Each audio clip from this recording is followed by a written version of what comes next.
Stand at the entrance to Heritage Park in Calgary, Alberta. You'll see her immediately, a massive locomotive painted in Canadian Pacific's maroon and grey, number 5931 emblazoned on her tender. 375 tons of steel and power, frozen in time. Drive east to Saint-Constant, Quebec, just outside Montreal. Inside the Canadian Railway Museum sits her sister, number 15935. Same massive proportions, same semi-streamlined design, same Tuscan red panels with gold trim, 2 locomotives. That's all that remains of what was once the most powerful fleet of steam engines in the British Empire.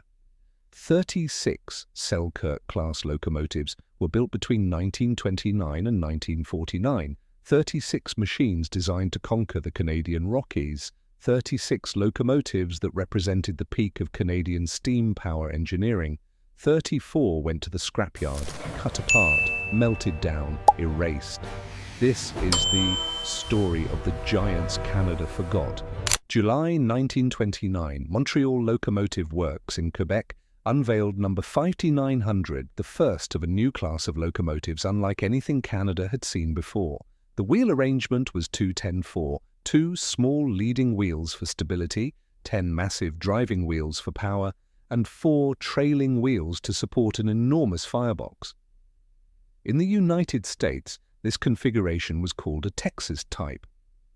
But Canadian Pacific Railway named theirs after the mountain range they were built to conquer, the Selkirks.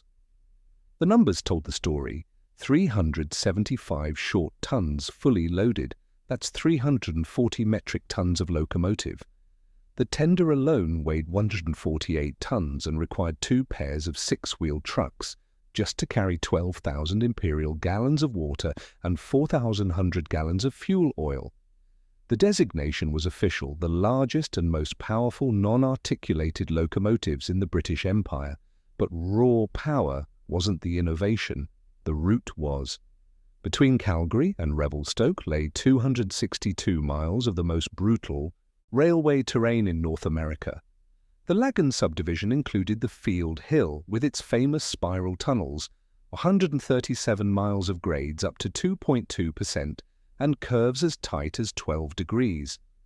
The Mountain subdivision added another 126 miles through Rogers Pass and the Connaught Tunnel, where avalanches had killed 58 men just 19 years earlier. Henry Blaine Bowen didn't look like a revolutionary. Born in Britain, he'd immigrated to Canada and worked his way up through Canadian Pacific's engineering departments until, in 1928, he became Chief of Motive Power and Rolling Stock. The timing was everything. The Great Depression was about to devastate the world economy, but in 1929 Canada was still building.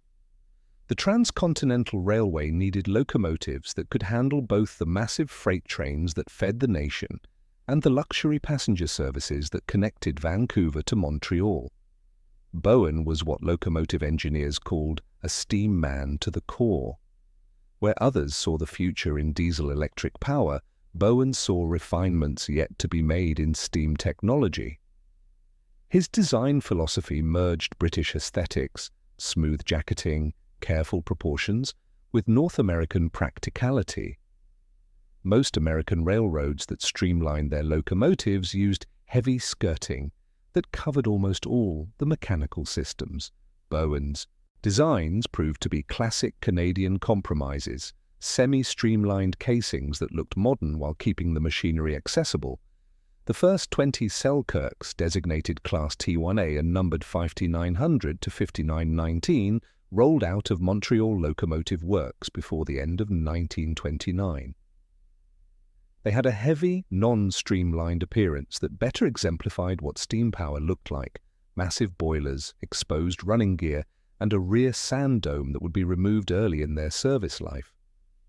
These were working machines built for a specific job, hauling heavy trains through the Selkirk Mountains. And they did it better than anything before them. If you're fascinated by the engineering giants that built a nation, you're going to love this channel.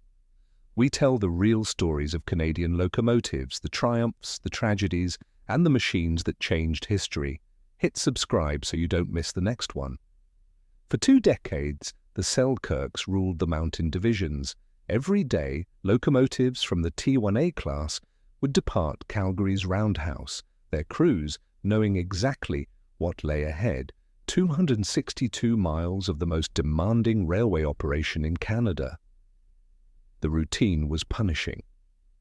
Westbound from Calgary, a Selkirk would haul both freight and passenger trains up through the spiral tunnels, those remarkable engineering solutions to the Field Hill's impossible grades.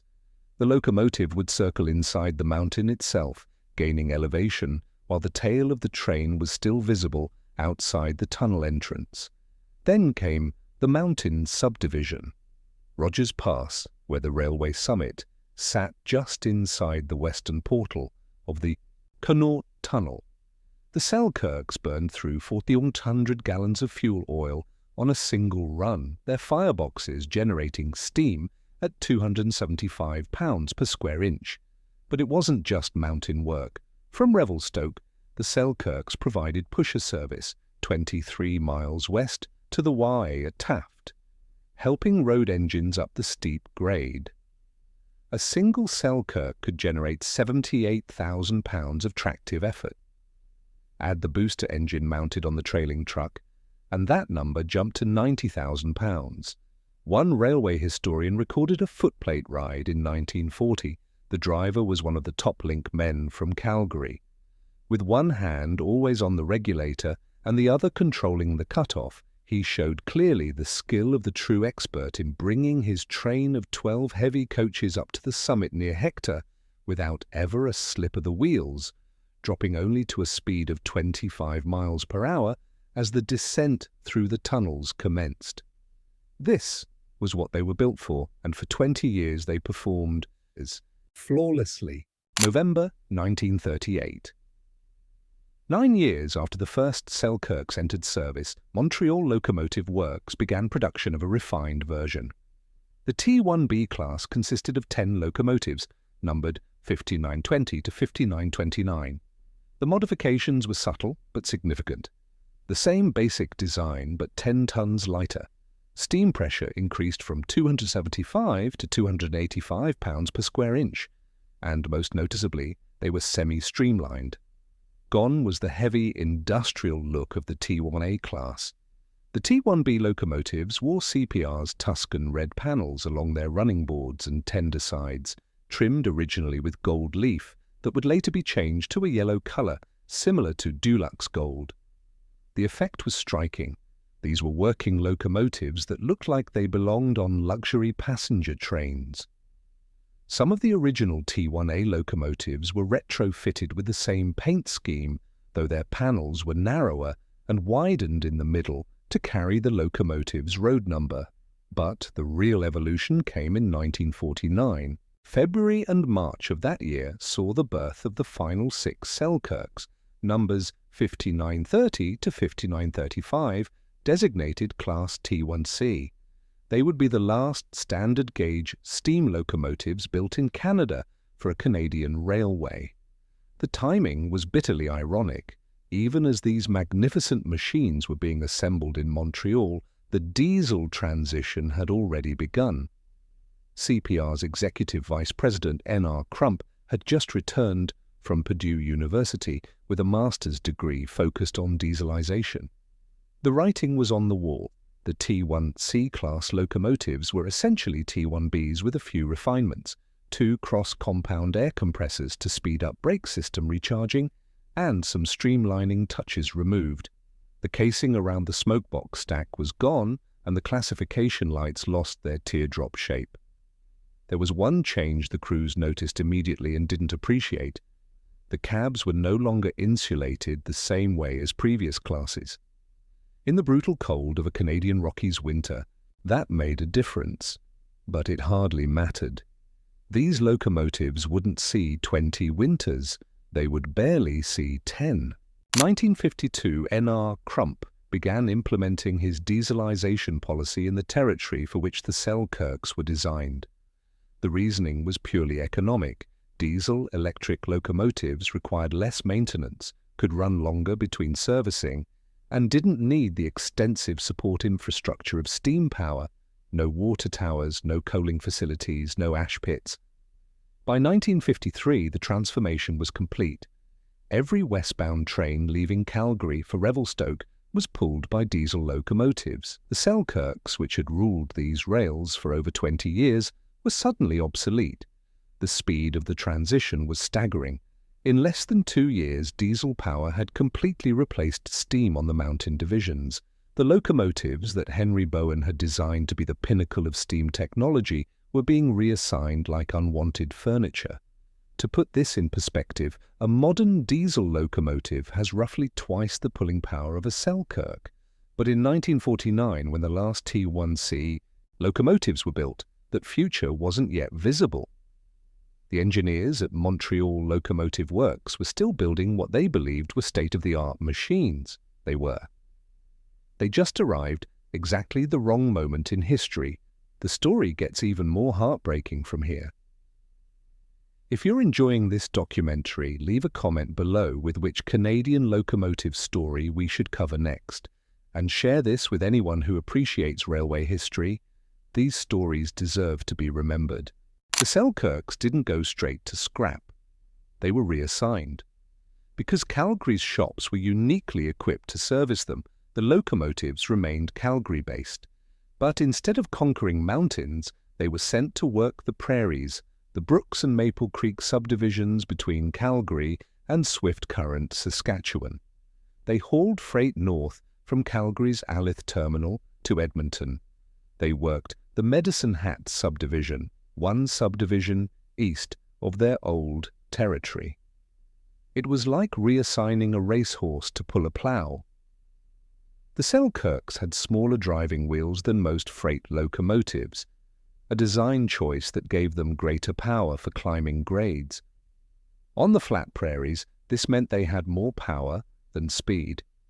They were still formidable machines, but they were working far below their capabilities. The paint schemes changed too. At least some of the reassigned Selkirks received an all-black, non-passenger scheme. The beautiful Tuscan red panels were painted over, though they still retained the yellow trim around where the red panels used to be, ghost outlines of their former glory. There were no more passenger assignments. The locomotives that had pulled luxury trains through the Rockies now hauled freight across the plains, and even this work wouldn't last long. 1959, the last 6 Selkirks, numbers 5930 through 5935, the T1C class that had been built just 10 years earlier, were taken out of service. The mathematics of preservation are brutal. Of the 20 T1A locomotives built in 1929, the original class, the heavy, non-streamlined machines that exemplified the classic steam power look, every single one was scrapped, 0 preserved. Of the 10 T1B locomotives from 1938, the first semi-streamlined versions with their beautiful Tuscan red panels, every single one was scrapped, 0 preserved. Of the 6 T1C locomotives from 1949, Canada's last steam locomotives, 4 were scrapped, 2 were preserved, 34 locomotives cut apart for scrap metal. 34 representatives of the largest and most powerful non-articulated steam locomotives in the British Empire, reduced to raw materials. Why? The simple economics of the scrapyard. Steam locomotives contained thousands of pounds of valuable metals, steel, brass, copper. Boilers alone were worth significant money as scrap. And Canadian Pacific Railway was a business, not a museum. Storage costs money, maintenance costs money, display costs money, scrap generates revenue. So the cutting torches came out. One by one, the Selkirks were dismantled, boilers separated from frames, driving wheels removed, tenders emptied and cut apart. The machines that had ruled the Rockies for 3 decades were methodically destroyed. Only 2 escaped. Number 59321 and number 59325, both T1C class, both among the very last steam locomotives built in Canada, and both saved purely by chance and timing. Number 59321's story began with a mistake. When she was first put on display near downtown Calgary, she was deliberately renumbered as 5934. The reasons are lost to history. Perhaps 5934 had some significance to local railway operations, or perhaps it was simply an error that became permanent. Years later, when the locomotive was moved to Heritage Park's main entrance, she was repainted and renumbered correctly back to 5931. Today she stands there still, the only T1C survivor in Western Canada, a massive maroon and grey monument at the entrance to Calgary's tribute to its past. Number 5935 found her home at Exparail, the Canadian Railway Museum in Saint-Constant, Quebec. She sits preserved indoors, protected from the elements, her semi-streamlined form and Tuscan red panels maintained exactly as they appeared in her working days. These two locomotives represent 36. Between them, they embody 375 tons of engineering excellence, 20 years of Henry Bowen's career, 3 decades of mountain railroading, and the end of an era. They are the last witnesses, and they stand alone. It's easy to look at 5931 and 5935 and see only machines, steel and brass and copper, designed by engineers, built by workers, operated by crews. But the Selkirks represented something more fundamental. They were Canada's answer to an impossible problem. The Canadian Pacific Railway needed to move freight and passengers through terrain that seemed designed to prevent it. Mountains with grades up to 2.2%. Curves so tight that standard locomotives couldn't generate enough power to pull heavy trains. Winters so brutal that metal became brittle. Summers where avalanche debris could close passes for days. Henry Bowen's solution was to build locomotives specifically for these conditions, not adaptations, not compromises. Purpose-built machines engineered precisely for the task at hand, and they worked. For 3 decades, the Selkirks proved that with enough power, enough engineering expertise, and enough determination, even the Canadian Rockies could be conquered. When dieselization came, it wasn't because the Selkirks failed. They didn't. They were performing exactly as designed, right up until the moment they were replaced. The tragedy is in the wholesale destruction of that excellence.